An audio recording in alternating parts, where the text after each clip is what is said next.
You know the name, but you don't know the story. James Monroe, the fifth president of the United States, was a founding father who fought on the battlefield, risked his personal fortune, and shaped America's place in the world forever. Born in 1758, Monroe left college to fight in the Continental Army. He was a war hero, wounded at the Battle of Trenton, a permanent reminder of his sacrifice. After the war, he studied law under Thomas Jefferson and became a key political figure, serving in the Senate and as minister to France.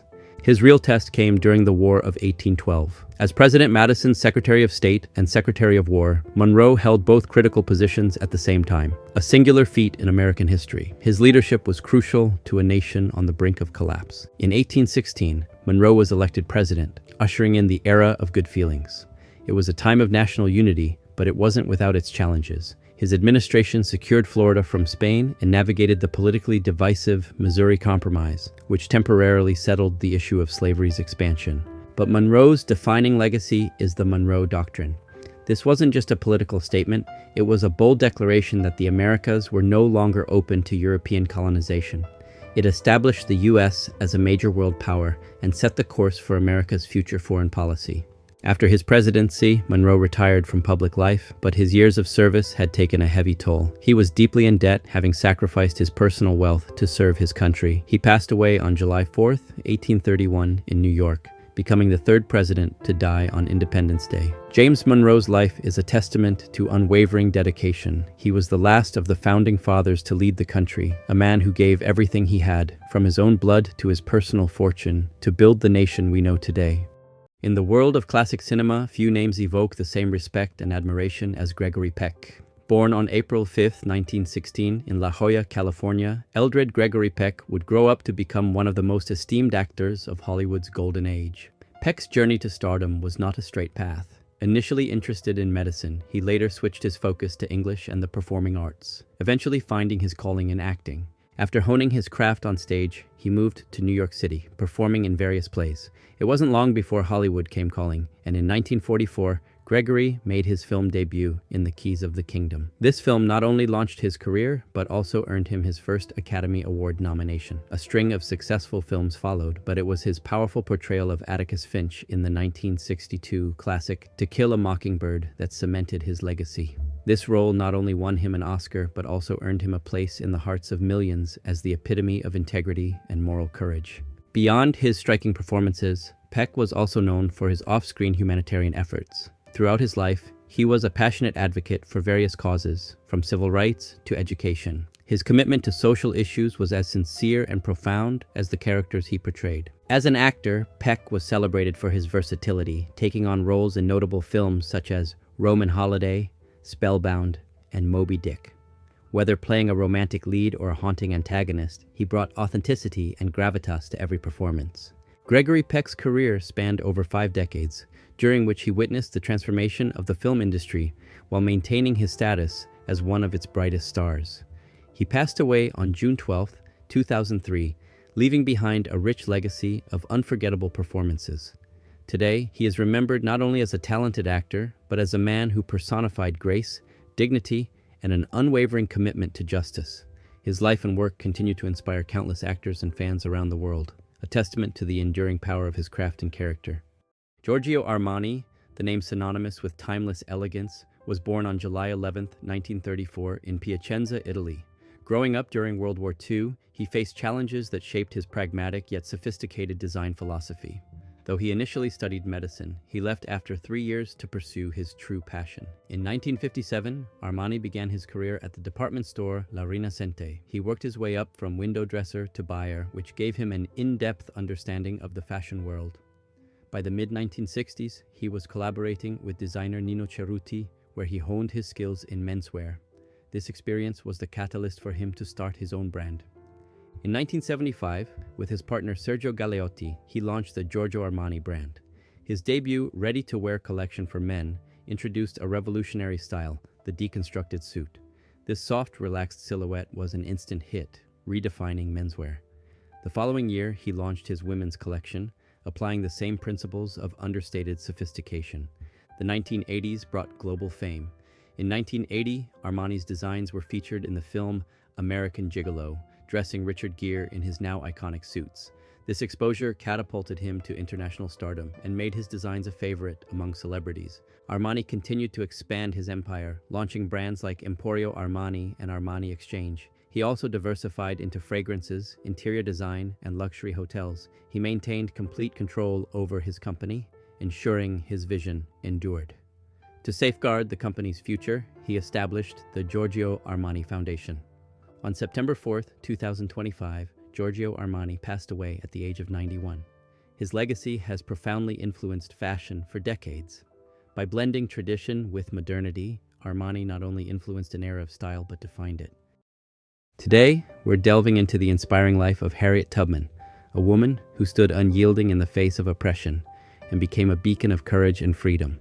Born around 1822 in Dorchester County, Maryland, Tubman entered the world as Araminta Minty Ross, one of 9 children. From a young age, she endured the harsh realities of slavery. As a teenager, she suffered a devastating head injury when an overseer threw a heavy weight. The blow left her with lifelong seizures, sudden sleep episodes, and vivid visions that she believed were divine guidance. In 1849, Tubman made her daring escape, traveling nearly 90 miles to Philadelphia. But freedom was not enough.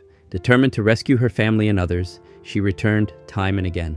Over the course of about 13 missions, she directly led some 70 enslaved people to freedom and gave instructions that helped many more escape. Her unmatched courage earned her the nickname Moses. During the Civil War, Tubman served the Union as a nurse, scout, and spy.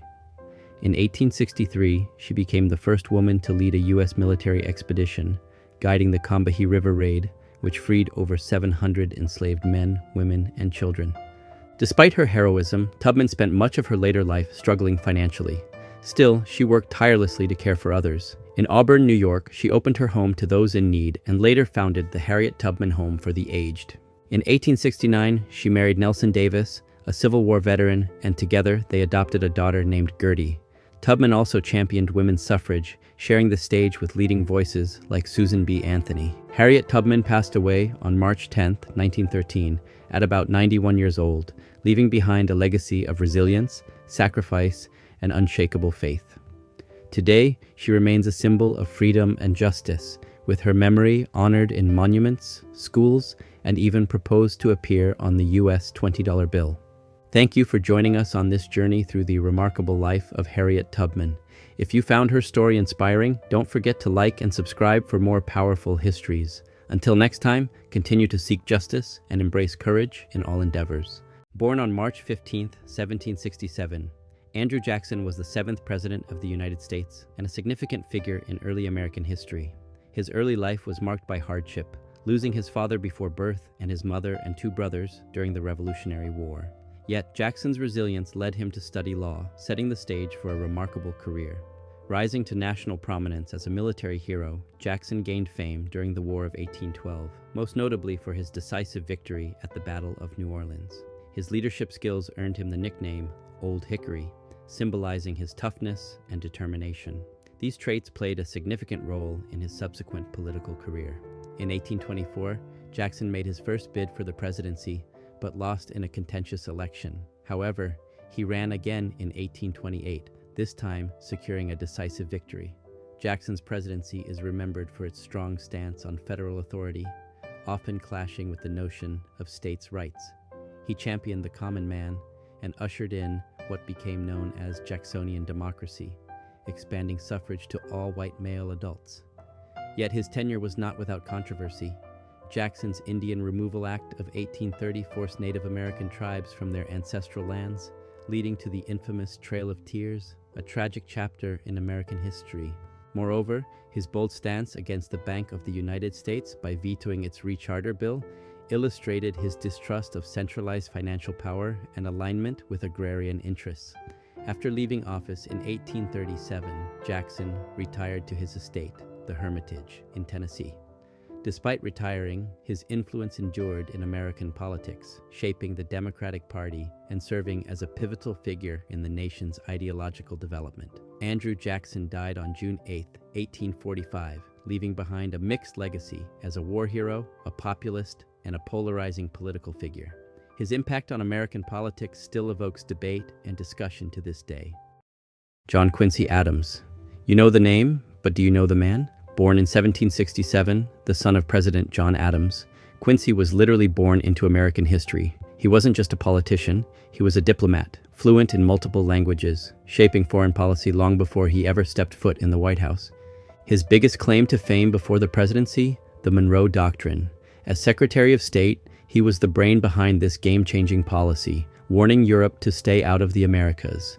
It was a bold statement that defined American independence on the world stage. Then, in 1825, he became the sixth president. His vision for a modern America with national roads and universities clashed with Congress, making his presidency a constant uphill battle. But his story doesn't end there. After the White House, Quincy Adams did something unheard of. He went back to work. For 17 years, he served in the House of Representatives, where he became a fierce opponent of slavery. Dubbed Old Man Eloquent, he fought tirelessly against the gag rule that tried to silence abolitionist voices. On February 23, 1848, he collapsed on the House floor and died 2 days later. His life wasn't just about titles, it was about public service and an unwavering belief in justice. John Quincy Adams, the president who became a congressman and the diplomat who became an abolitionist. His legacy is a testament to the power of principle over politics. Today, we explore the inspiring life of a man who mastered a rare art, making billions to give them all away. Meet Chuck Feeney. Born on April 23, 1931, in Elizabeth, New Jersey, Feeney grew up during the Great Depression, an experience that profoundly shaped his philosophy on wealth. In 1960, Chuck Feeney co-founded Duty Free Shoppers, a company that revolutionized airport retail and quickly became a global empire. While the money poured in, Feeney's focus was never on luxury. Instead, his goal was a bold and simple one, to give it all away during his lifetime. This was his philosophy of giving while living. Chuck Feeney's giving was driven by a powerful idea: big, transformative change. In 1982, he created the Atlantic Philanthropies, a private foundation that would become the primary vehicle for his incredible generosity. Working in near secrecy for decades, he funneled over $8 billion into projects worldwide. His donations built hospitals, funded scientific research, and supported human rights initiatives. Chuck Feeney's money helped rebuild a war-torn Vietnam and modernize public health systems in South Africa. He also famously donated over $1 billion to his alma mater, Cornell University, making a significant impact on higher education. Chuck Feeney's personal life was the ultimate testament to his values. He lived a remarkably frugal existence, often traveling on public transport, wearing a simple wristwatch, and carrying his belongings in a plastic bag instead of a briefcase. He had no car, no fancy home, and no yacht. He believed wealth was a tool for purpose, not for personal pleasure. His motto was simple but profound: wealth brings responsibility. In 2020, at the age of 89, Chuck Feeney officially accomplished his lifelong mission. The Atlantic Philanthropies closed its doors, having successfully distributed its entire fortune. Feeney had given away every last dollar, fulfilling his promise to die broke. Chuck Feeney passed away on October 9, 2023, at the age of 92. In a world where philanthropy is often a quest for recognition, Feeney's selfless and silent approach stands as a beacon of true altruism. He didn't just donate, he inspired. His life challenges us to rethink not just how much we can give, but how deeply we can impact lives through compassion and humility. Chuck Feeney's legacy is a powerful reminder that the greatest riches are not what you accumulate, but what you give away.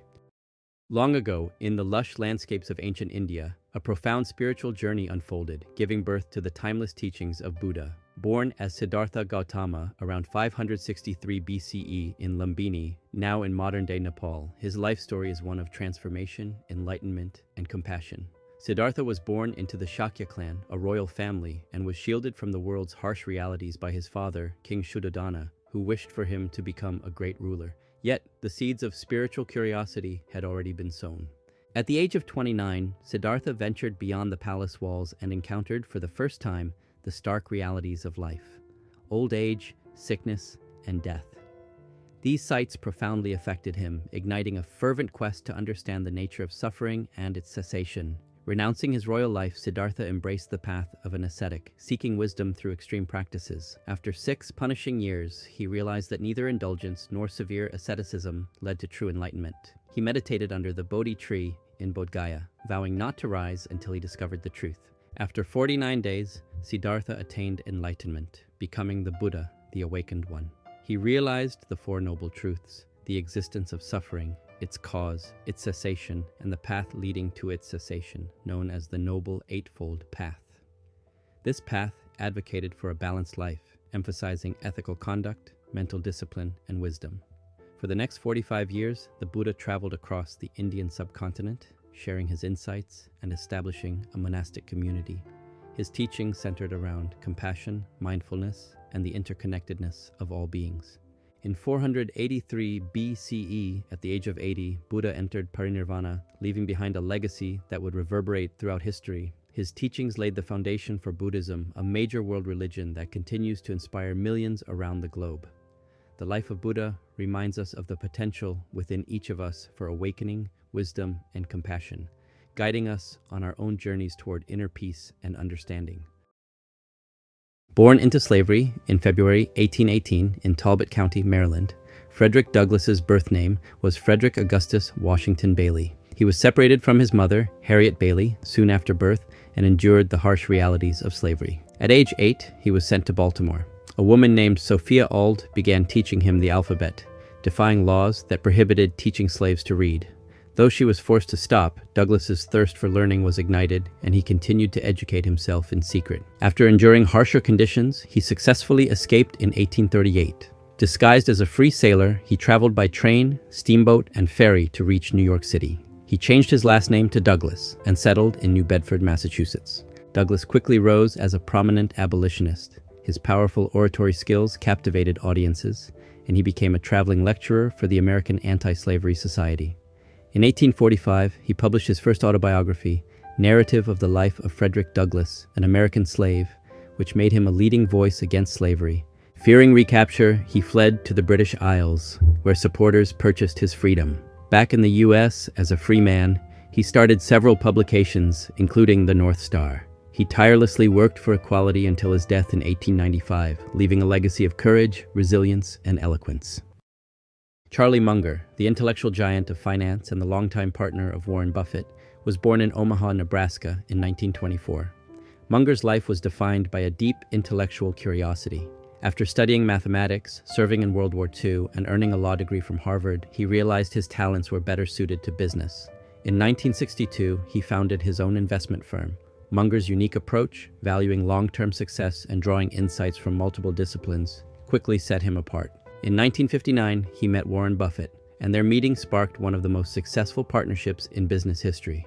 Munger's rational, clear-headed thinking perfectly complemented Buffett's famous investment acumen. Together, they transformed the textile company Berkshire Hathaway into a global powerhouse, expanding it into industries like insurance and retail. Beyond his business success, Munger was a devoted philanthropist, donating generously to educational institutions and hospitals. Known for his blunt, no-nonsense style, his speeches and writings were filled with profound wisdom. He championed continuous learning, ethical behavior, and focusing on the core fundamentals of any problem. Charlie Munger passed away in November 2023 at the age of 99. His legacy isn't just measured in wealth, but in the powerful ideas he shared. His mental models, a framework for rational thinking, have inspired generations of investors and entrepreneurs to approach problems with logic and integrity. Charlie Munger was more than a financial wizard. He was a lifelong learner with an unwavering belief in the power of rational thought, and the principles that guided his life will continue to resonate for years to come. Born on May 19, 1925 in Omaha, Nebraska, Malcolm Little, who would later be known as Malcolm X, grew to be a towering figure in the American civil rights movement. As a young boy, Malcolm's life was shaped by racial prejudice. His father, a preacher and activist, received constant threats from white supremacist groups, an experience that profoundly impacted Malcolm. After a tumultuous youth, which saw him move to Boston and get caught up in petty crimes, he was eventually sentenced to prison in 1946. It was behind bars that Malcolm underwent a profound transformation. He educated himself, devouring books and dedicating himself to learning. During this time, he also converted to the Nation of Islam, a religious movement that advocated for Black self-reliance and empowerment. Upon his release in 1952, he adopted the surname X to symbolize the African heritage stolen from his ancestors by slavery. His charismatic speaking style and sharp intellect quickly made him a prominent voice for the Nation of Islam, where he delivered fiery speeches that resonated with many African Americans frustrated by the slow pace of racial integration. He championed Black pride and self-defense, a message that stood in stark contrast to the nonviolent philosophy of other civil rights leaders like Martin Luther King Jr. However, Malcolm X's beliefs shifted dramatically after his 1964 pilgrimage to Mecca. Witnessing people of all races worshiping together, he began to embrace a more inclusive message of racial unity. This ideological change led him to break from the Nation of Islam and found the Organization of Afro-American Unity. This new direction created significant tension with his former allies. Tragically, on February 21, 1965, Malcolm X was assassinated while giving a speech at the Audubon Ballroom in New York City.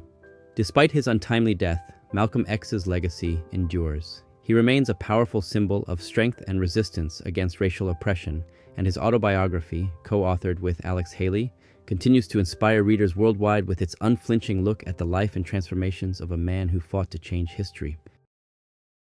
William Shakespeare, often called the greatest playwright of all time, was born in 1564 in Stratford-upon-Avon, England. Baptized on April 26th, his birth is traditionally celebrated on April 23rd. He was the son of John Shakespeare, a glovemaker and town official, and Mary Arden, the daughter of a landowning family. Growing up as the third of 8 children, he likely attended Stratford's grammar school, where he studied Latin classics, though his formal education ended in his teens. At just 18, Shakespeare married Anne Hathaway, who was 8 years older. They had 3 children, Susanna, and twins Hamnet and Judith. After this, the record of his life goes quiet, and historians call this period the lost years. By the early 1590s, however, Shakespeare had surfaced in London, working both as an actor and a playwright. He soon joined the Lord Chamberlain's Men, a leading theater company later renamed the King's Men under King James I. Over 2 decades, he produced an extraordinary body of work, about 39 plays, 154 sonnets, and 2 long narrative poems. His plays range from enchanting comedies like A Midsummer Night's Dream to powerful tragedies such as Hamlet, Othello, and Macbeth, exploring the timeless complexities of human nature. In 1599, his company built the Globe Theatre, which became the home of his most famous works. Despite his success in London, Shakespeare never abandoned Stratford. In 1597, he purchased New Place, one of the town's grandest houses, and spent his later years dividing time between his hometown and the capital. On April 23, 1616, Shakespeare died at the age of 52. 400 years later, his influence has never waned. His works are still performed worldwide, studied in classrooms, and cherished for their insight into love, ambition, power, and betrayal. Shakespeare's legacy endures, not just as a playwright, but as a storyteller who helped shape the very language we speak today.